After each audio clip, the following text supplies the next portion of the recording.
Hi hello welcome to our channel. నేను మీ సిరి. ఈరోజు మనం చెప్పుకోబోయే కథ ప్రియనేస్తం పార్ట్ 29. కథలకు వెళ్ళే ముందు లైక్ చేసి కామెంట్ చేయడం మర్చిపోకండి ఫ్రెండ్స్. ఇక కథ చూద్దాం. ప్రణయ్ నీతో మాట్లాడాలి అంటూ లేచి పక్కనే కూర్చున్నాడు అర్జున్. అర్జున్ తనని చూస్తాడనిపించడంతో కళ్ళు మూసుకుంది ప్రవర్తిక. ఆమె నిద్రపోతుంది అనుకుని అర్జున్ వైపు తిరిగాడు. ప్రణయ్ వైపు తిరిగాడు అర్జున్. తీసుకెళ్ళిపోరా తన్ని అని ప్రణయ్ వైపు చూస్తూ అన్నాడు అతను. మూసి ఉన్న ఆమె కళ్ళు కన్నిటి బరువు మోయలేక కష్టంగా కళ్ళు మూసుకుంది ప్రవర్తిక. అర్జున్, ఏం మాట్లాడుతున్నావురా అని అరిచాడు ప్రణయ్. వెంటనే బెడ్ మీద నుంచి దిగే, ప్లీజ్ రా తీసుకెళ్ళిపోతాన్ని, నేను అందరితో మాట్లాడతాను, తన మిస్టేక్ ఏం లేదని చెప్తాను, నా దగ్గర వద్దుతాను అని అన్నాడు అర్జున్. అర్జున్, పిచ్చి పట్టలేదు కదా నీకు, అంతే గట్టిగా అరిచాడు Pranay. I'm perfectly all right రా, తను నా పక్కన ఉంటేనే నేను సరిగ్గా ఉండను అని అర్జున్ గట్టిగా చెప్పాడు. వదిలేయాలని చూసినప్పుడు పెళ్ళి ఎందుకు రా చేసుకున్నావు అని అంటూ అర్జున్ కాలర్ పట్టుకున్నాడు ప్రణయ్. ఎందుకంటే నీ పెదనాన్న మీద కోపంతో కళ్ళల్లో నిప్పులు కురిపించి చెప్పాడు అర్జున్ ఆ విషయం. పదే పదే చెప్పి ఇంకా కోపం తెప్పించుకో అర్జున్, అసలు మా పెదనాన్న ఏం చేశాడు అని గట్టిగా అరిచాడు ప్రణయ్. వాళ్ళ అరుపులకి మాటలకి ఏడుస్తూ ఉంది ప్రవర్తిక. ఆమె లేచి కూర్చుంది. నా రక్షని చంపేశాడు, ఆ రూమ్ మొత్తం సౌండ్ వచ్చేలా అరిచాడు అర్జున్. అతని కళ్ళకి ఎర్రజీరలు కమ్ముకున్నాయి. కోపం తాలూకా అతని ముఖం ఇంకా ఎర్రబడిపోయింది.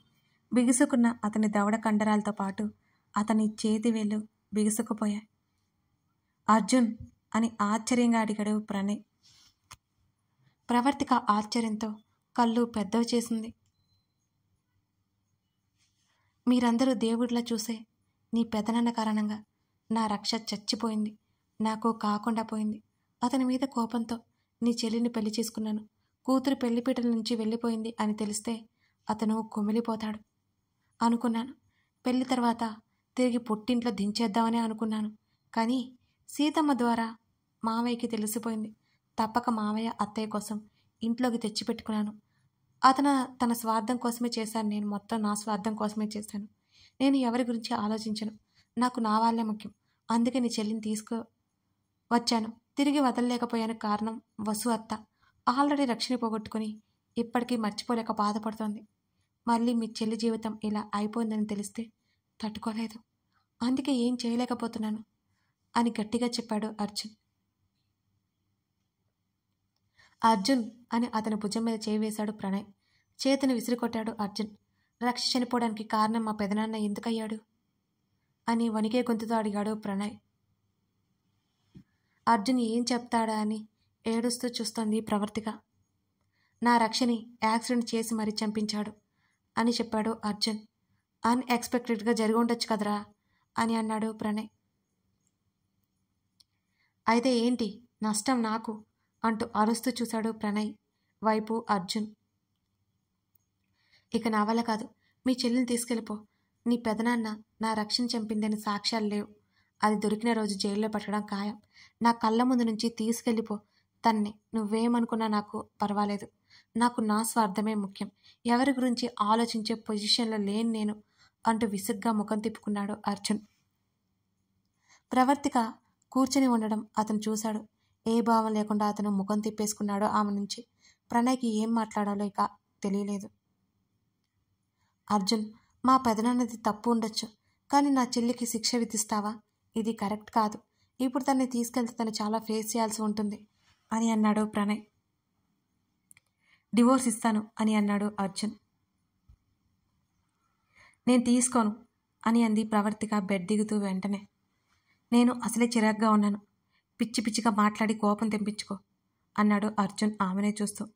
నాకు సమాధానం చెప్పకపోయినా పర్వాలేదు, తనకు చెప్పాలరా నువ్వు అన్నాడు ప్రణయ్. నా సమాధానం ఆల్రెడీ చెప్పేశాను, ఇక నేను చెప్పడానికి మీరు వినడానికి ఏం లేదు అని చాలా చిరాగ్గా చెప్పాడు అర్జున్.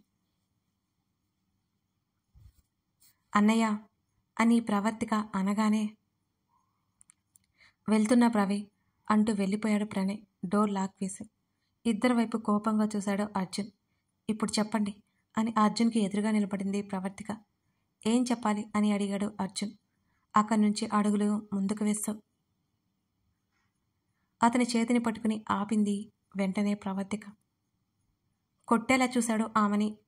అతని చూపులకు తడబడి వెంటనే చేతిని వదిలేసింది ఆమె. మాట్లాడుతుంటే వెళ్ళిపోతారేంటి మీరు అని అడిగింది ప్రవర్తిక.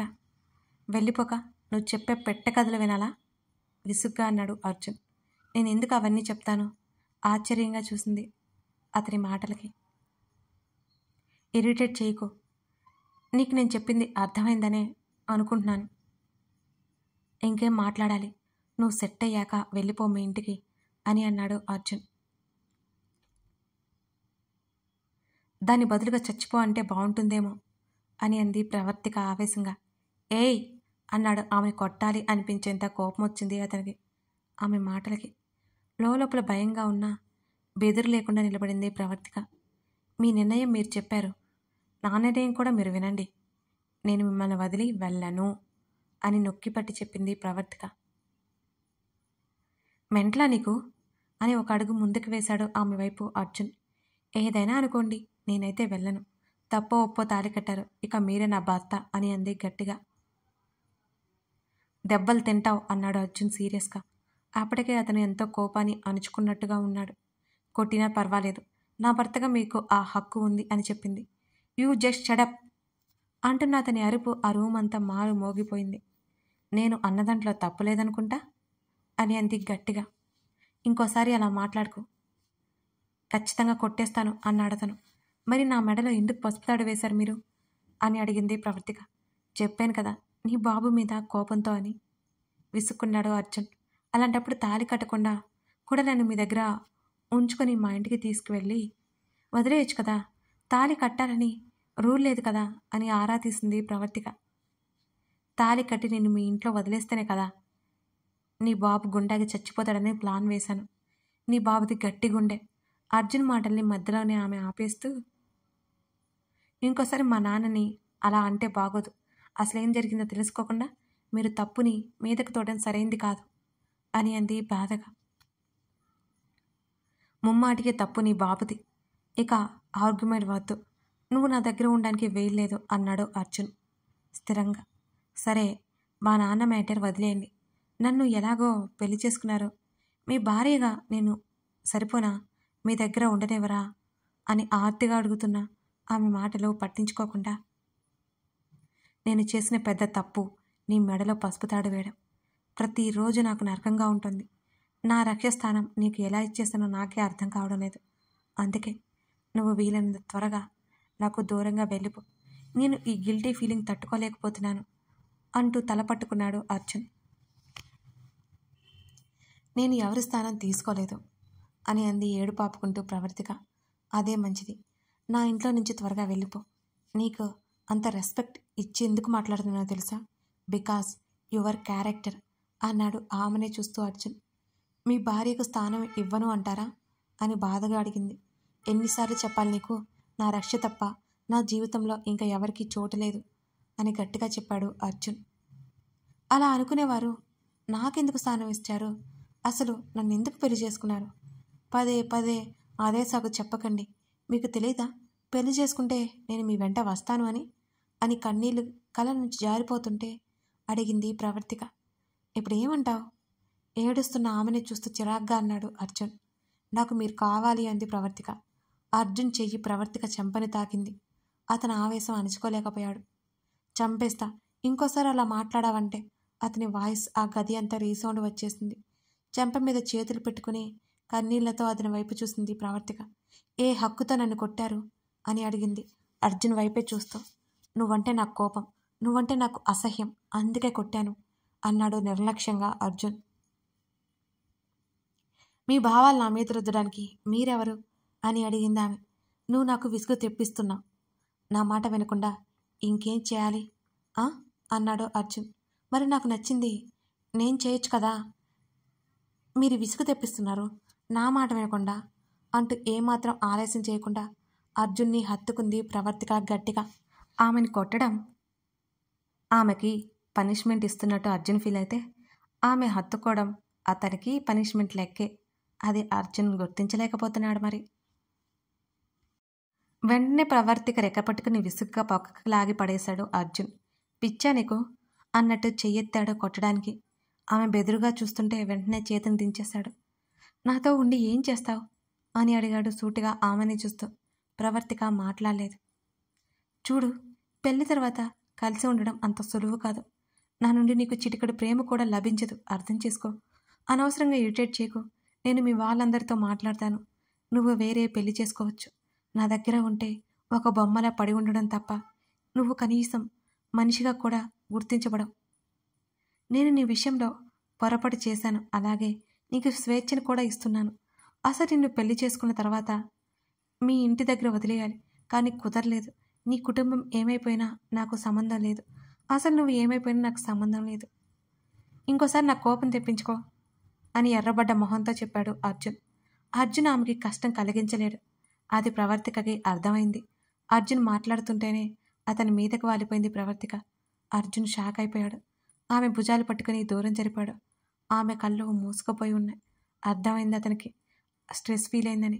వెంటనే ఆమెను బెడ్ మీద పడుకోబెట్టాడు అర్జున్.